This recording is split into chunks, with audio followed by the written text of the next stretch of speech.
제1야당이죠. 이 국민의힘 서울시장 후보가 내일 결정되는데요. 앞으로의 후보 단일화 치열한 신경전이 펼쳐질 텐데 벌써부터 삿바전은 시작된 것 같습니다. 전화 연결되어 있습니다. 안철수 후보님 안녕하세요. 네, 안녕하십니까. 예. 이 불교방송과 또 첫 인터뷰여서 먼저 이 서울시장이 좀 돼야 한다. 이런 이유부터 좀 들었으면 좋겠네요.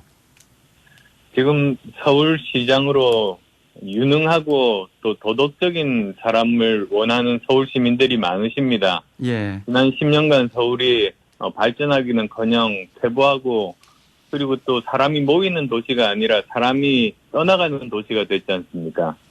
그래서 저처럼 의사 그리고 IT 전문가, 교수, 기업가 출신이 제대로 맡으면 서울을 다시 한 번 더 발전시킬 수 있다고 그렇게 많이들 생각하고 해주셔서 그래서 결심하고 나오게 됐습니다. 네.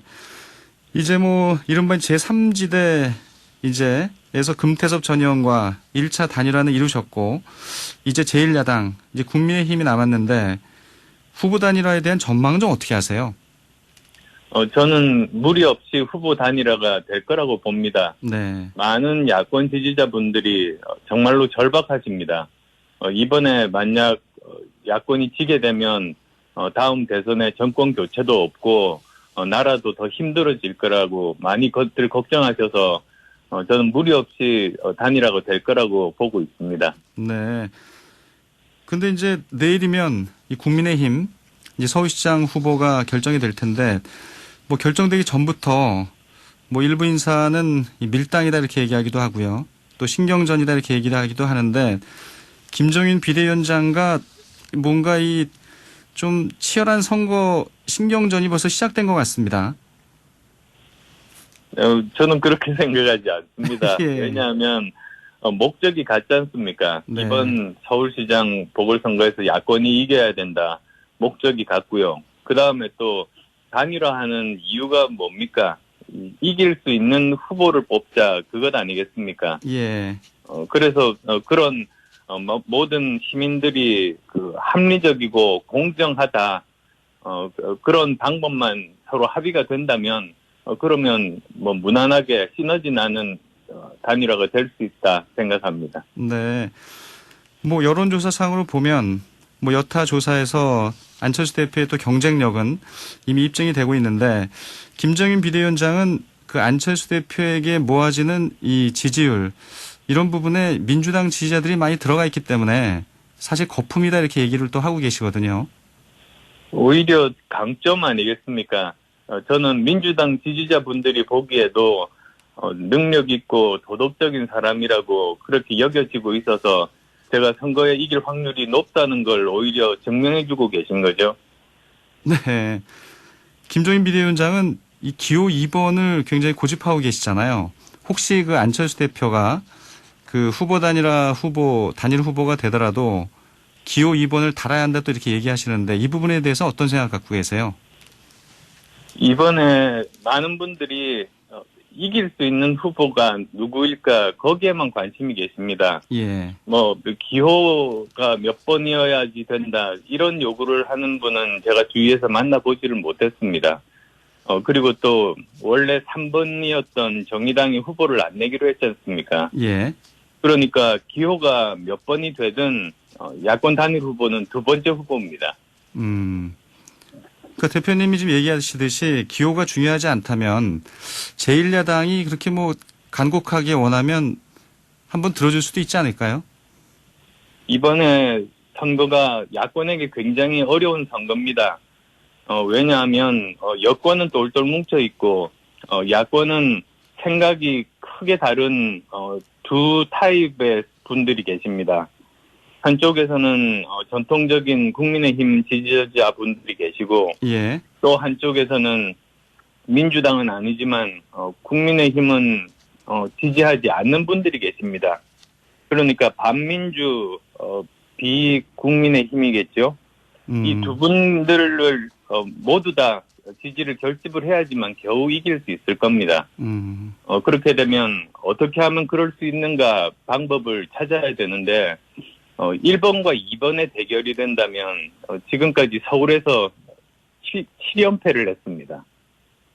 그래서 계속 진 방법보다는 이길 수 있는 방법을 찾자고 서로 실무선에서 협의하면 예. 좋은 방법을 찾을 수 있을 거라고 봅니다. 예. 결과적으로는 이 기호 2번 갖고는 이 서울시장을 그 야권이 탈환하기는 어렵다 이렇게 보시는 거고요. 함께 실무선에서 서로 협의를 하면서 합리적인 방안을 서로 도출해 봐야죠. 서로 함께 고민해봐야 될 그런 내용입니다. 네. 그 함께 고민을 한다면은 혹 그 훗날 이 국민의힘의 입당 가능성도 좀 열어놓고 계신가요? 서울시장 선거가 야권 승리로 끝나게 되면 예.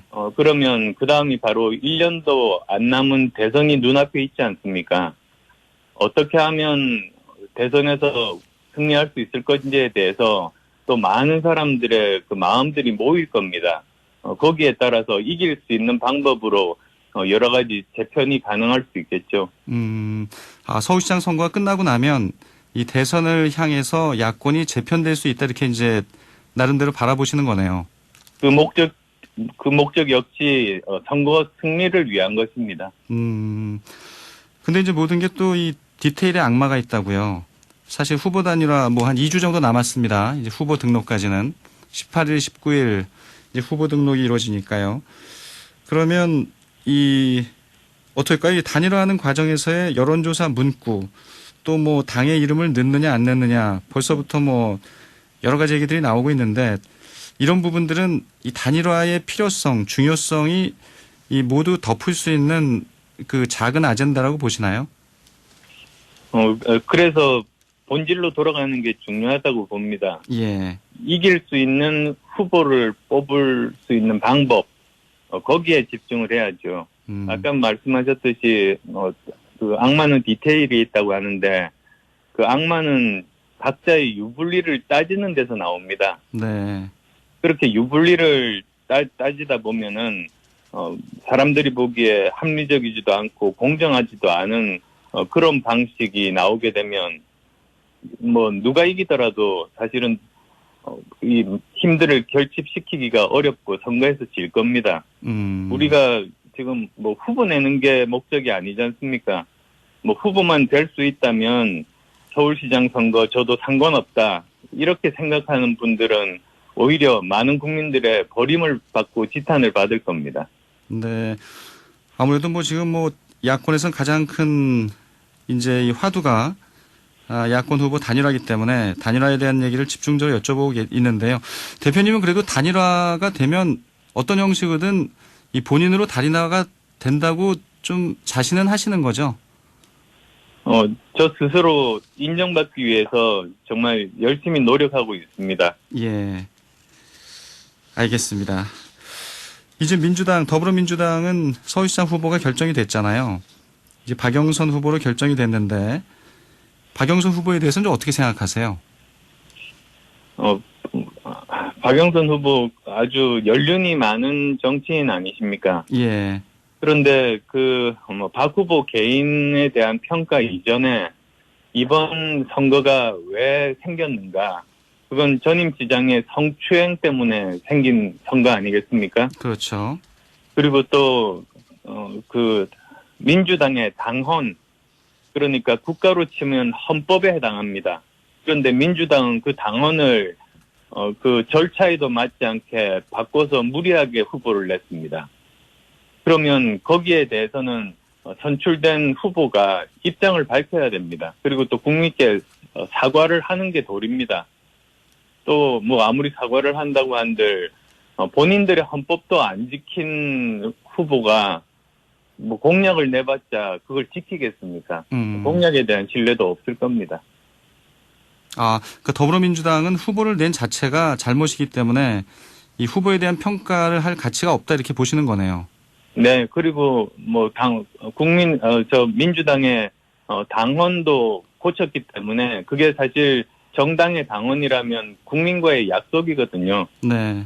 가장 근본적인 약속을 어긴 정당이라면 후보가 어떤 공약을 내더라도 그건 뭐 신뢰성을 담보하기 힘들죠. 사실 뭐 이 안철수 대표야 뭐 진짜 모르시는 분들이 없을 정도로 뭐 다들 많이 알고 계시지만 또 어떤 입장이나 이 공약에 대해서는 좀 모르시는 분들이 많아서 좀 몇 가지만 좀 여쭙겠습니다. 사실 대표님은 이제 의사시고요. 이제 지금 네. 코로나 백신 접종이 시작이 됐잖아요. 예, 그렇죠. 어떻게 좀 백신 접종 과정 좀 어떻게 지켜보고 계세요? 백신이 들어오긴 했습니다만 굉장히 소량입니다. 그렇지만 제 입장은 소량이라도 가능한 한 신속하게 백신 접종이 이루어져야 된다는 입장이었고, 예, 아스트라제네카 초반에 많은 분들이 불안해 하시길래, 그리고 또 일부 정치권에서는 대통령이 맞으라고 했지 않습니까? 근데 저는 이걸 가지고 정치적으로 하는 건 옳지 않다고 생각해서, 제가 먼저 맞겠다고 자원한 바도 있습니다. 네, 문제는 양이 충분치 않다는 데 있습니다. 사실 다른 나라들 같으면 매달 어떤 종류의 백신이 얼마가 들어오고 그 맞을 대상은 누구라고 전부 다 공개가 돼 있습니다. 네, 그러면 나는 언제 맞을 수 있고 언제부터 일상생활이 가능하겠구나 미래 계획을 세울 수 있지 않습니까? 근데 우리나라는 지금 그렇게 하고 있지 않습니다. 그 자료를 정부가 다 가지고 있는데도 국민들께 알려주지 않은 거죠. 저는 그게 가장 큰 문제라고 봅니다. 그러니까 이제 백신을 맞출 백신 양이 절대적으로 부족하다 이렇게 보시는 거고요. 백신 접종 과정에 대해서는 별다른 생각은 없으신가요? 백신 접종 과정도 제가 말씀드렸듯이 저 순서에 대해서 명확하게 밝히고 예. 그것들을 공론화해서 국민들의 동의를 구해야 됩니다.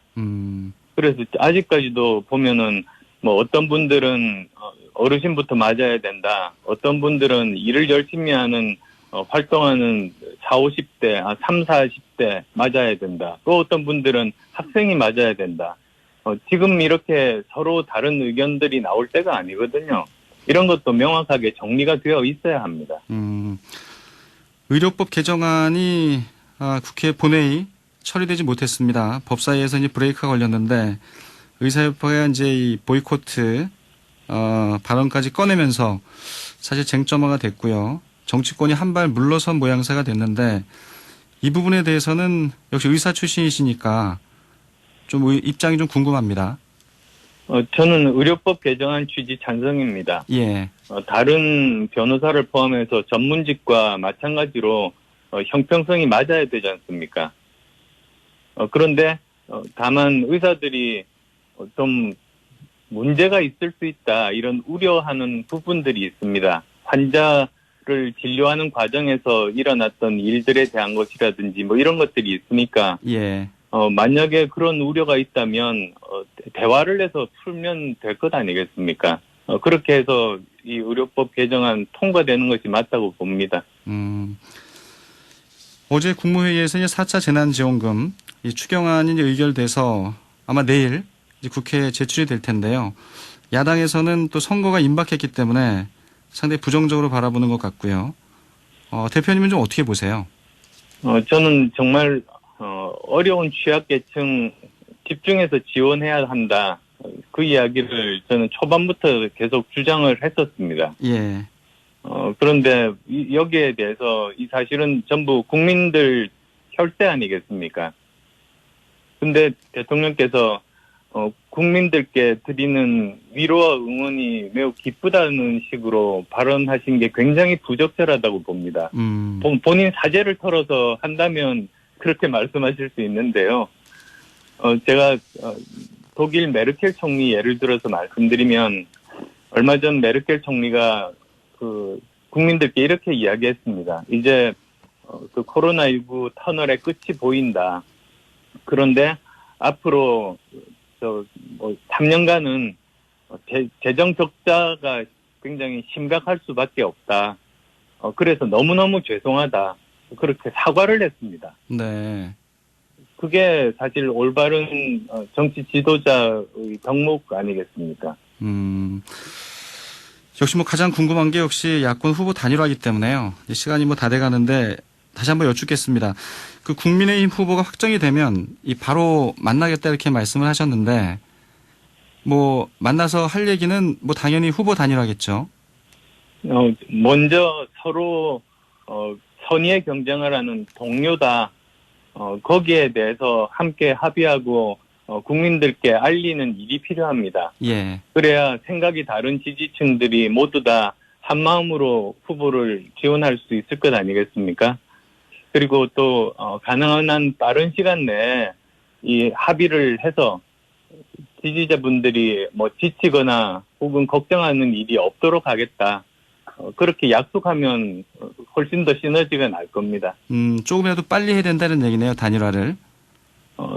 그렇게 해야지 공약 중심으로 우리가 야권이 이 서울시정을 맡으면 서울이 어떻게 바뀔 거라는 거를 알 시간이 하루라도 더 있지 않습니까? 야권은 여권에 비해서 불리한 것이 그런 것들을 이야기할 수 있는 여러 가지 수단이 부족합니다. 알겠습니다. 시간도 부족합니다. 예, 오늘 인터뷰 여기까지 듣겠습니다. 예, 앞으로 화이팅 하시고요. 오늘 말씀 고맙습니다. 네, 감사합니다. 국민의당 서울시장 후보입니다. 안철수 대표였습니다.